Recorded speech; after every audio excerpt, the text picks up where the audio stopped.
Representations of ghosts and ghost encounters are as old as written history and exist in the art and folklore of nearly every culture around the world. But the way that ghosts are represented in folklore has also changed over time, as have the ways in which ghosts are experienced and described by people who claim to have had uncanny encounters with the supernatural. Rather than debunking ghost experiences, some scientists, like myself, are much more interested in how and why ghost experiences seem to change from one historical period to the next, and in what those changes can tell us about the relationship between culture and the supernatural. So in this episode, I want to take a look at 3 different characteristics of ghosts as they're often described in real-life ghost encounters or represented in media. First, the idea that ghosts can appear as translucent apparitions. Second, the idea that disembodied spirits or poltergeists can communicate through knocking and banging on surfaces. And finally, take a look at one of the most popular depictions of ghosts in contemporary film, the long-haired ghost girl. I'm going to trace the history of each of these representations or concepts back in time to see if we can find their cultural origins, or if they are, like ghosts themselves, as old as human history.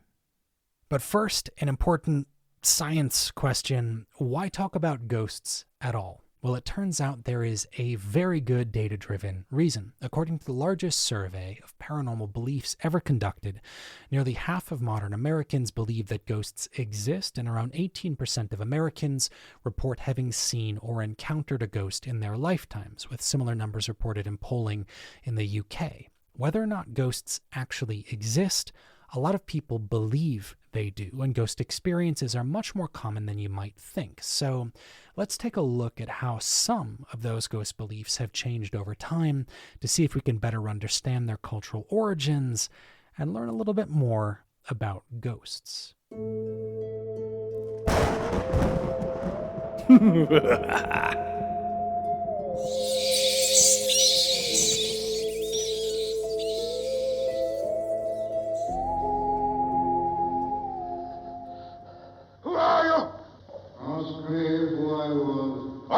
All right, who were you then?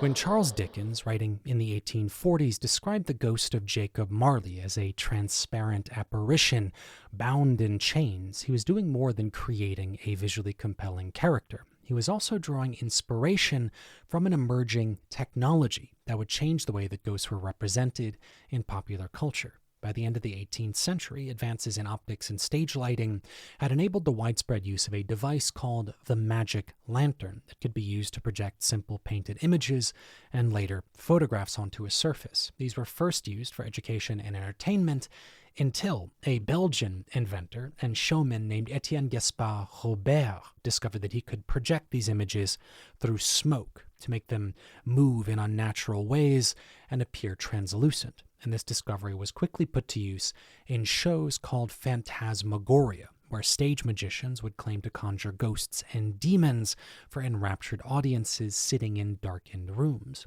And these were so convincing that at one point the police actually shut down Robert's business because they were afraid that he would bring the last king of France back to life through necromancy. In short, phantasmagoria were very popular and very convincing, and according to the cultural historian Susan Owens, were one of the driving forces behind ghosts being represented as translucent apparitions in Western literature and art. You see, prior to the 19th century, ghosts and the spirits of the dead were represented in a variety of different ways, but almost always as opaque or non-transparent, as physical beings that interacted with the living, very often, but not always, appearing in their burial shrouds or the sheets in which they were buried. But the innovation of new technologies, like the magic lantern and Victorian-era spirit photography, using double exposure to create the impression of a translucent ghost captured on camera, helped to reshape the public perception of ghosts and redefine the way that ghost encounters were represented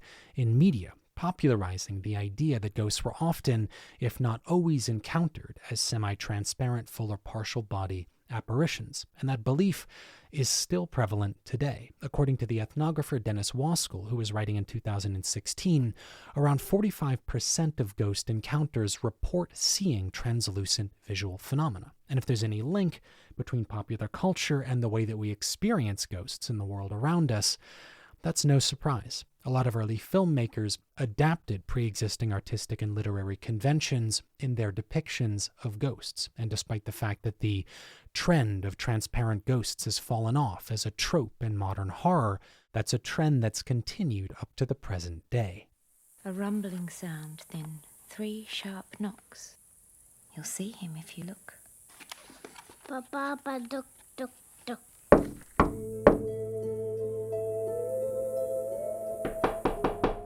In contemporary Western folklore and paranormal research, a poltergeist typically refers to a disembodied presence that makes itself known through inexplicable sounds like banging or knocking on surfaces and non-lingual vocalizations like laughter or crying, as well as moving objects, slamming doors, turning off electrical devices, that kind of thing. And these are among the most commonly reported events in real-world ghost phenomena. Waskell's data suggests that taken together, poltergeists and partial body apparitions could account for nearly 80% of the total reported ghost encounters in the United States. And while many modern poltergeists are reported to communicate through knocking on walls and floors, there was a time when that wasn't the case, which brings us back once again to the 1840s.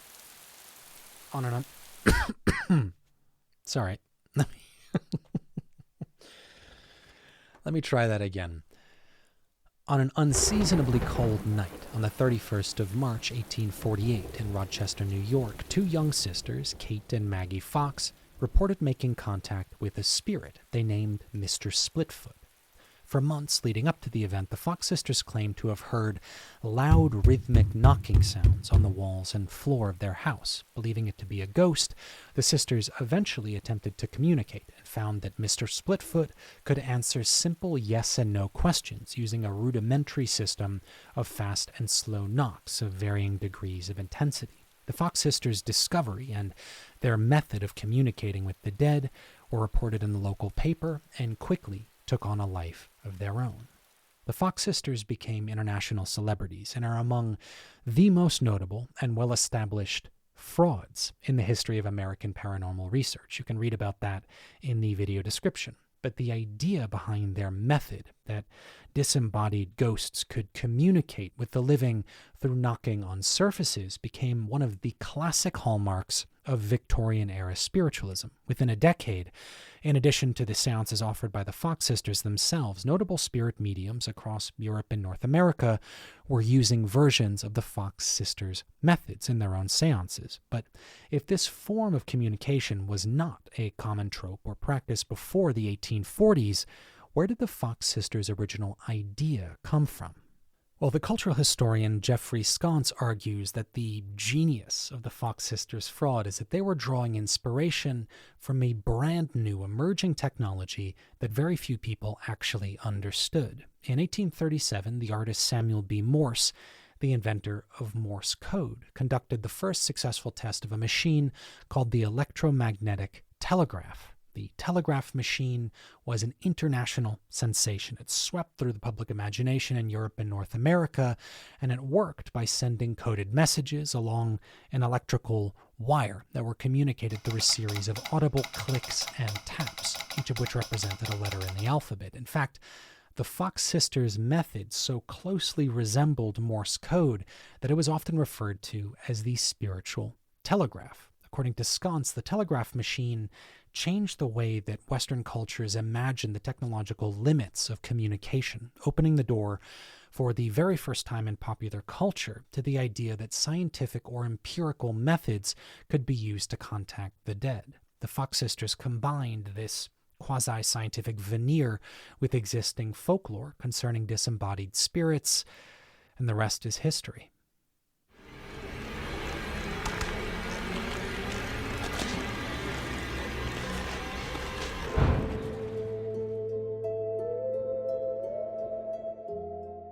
Now, this one's kind of just for fun, but if you've watched any Western horror film that was made between, say, 2002 and 2018, then you've probably seen this trope. Sometimes she walks, sometimes she floats, sometimes she kind of crab walks down the stairs like Linda Blair, but her representation in material culture is always basically the same. A young girl with pale skin and long disheveled hair that hangs down, hiding her face, wearing a flowing white dress. Where does this trope come from, and why, aside from simply being frightening, is this such a common depiction of ghost phenomena in modern media? Well, the simple answer is that this is not a trope that originated in Western horror or European and North American cultures at all. It's a motif that we've adapted from the conventions of Japanese horror films. To my knowledge, the first time that it appeared in a Western film was Gore Verbinski's The Ring from 2002, which was a Western adaptation of a Japanese film, also called The Ring, from 1998.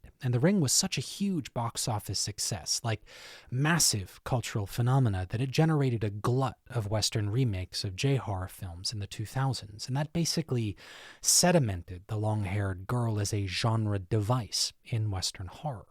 Now, the Japanese history of the motif is a bit more interesting and goes back to the origins of the J-horror genre itself. I'll go into this in a little bit more detail in the video description, but this is a depiction of a particular type of vengeful spirit called onyo that are an ancient staple of Japanese ghost lore that go back at least as far as the 8th century. But the way that onyo were depicted in folklore has also changed over time, and historians like Rosina Buckland trace this modern representation of the spirit in Japanese material culture to the emergence of kabuki theater during the early Edo period in Japan in the 17th century. And within that cultural context, the spirit's hair, skin, and robe all have a particular meaning, which were adapted into traditional Japanese painting in the 18th century. And very much like their Western counterparts, when early Japanese directors began to represent ghosts in horror films, they drew from the cultural conventions of their own art, literature, and theater, bringing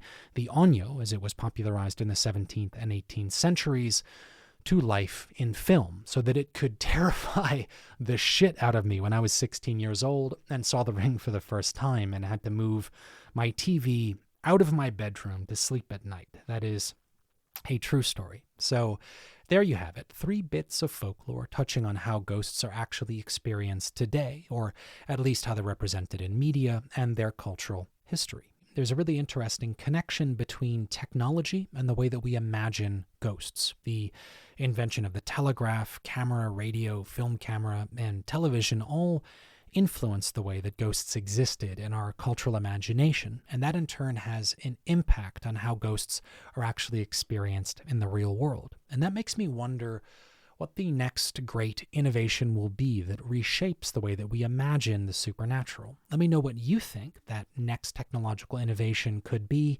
and why in the comments below. Now, if you'd like to learn more about any of the examples in the video, you'll find some recommended readings and references in the video description below. But if you're interested in an expanded reading list with a commentary on major authors and texts, you can come on over to our Patreon, where we post reading lists, scripts, study guides, and other content. And if you like what we're doing, you can consider supporting us to become one of these wonderful and very, very patient people right here. Thank you all very much for your support. Thank you for watching, and whoever you are, whatever you do, I hope you never stop learning.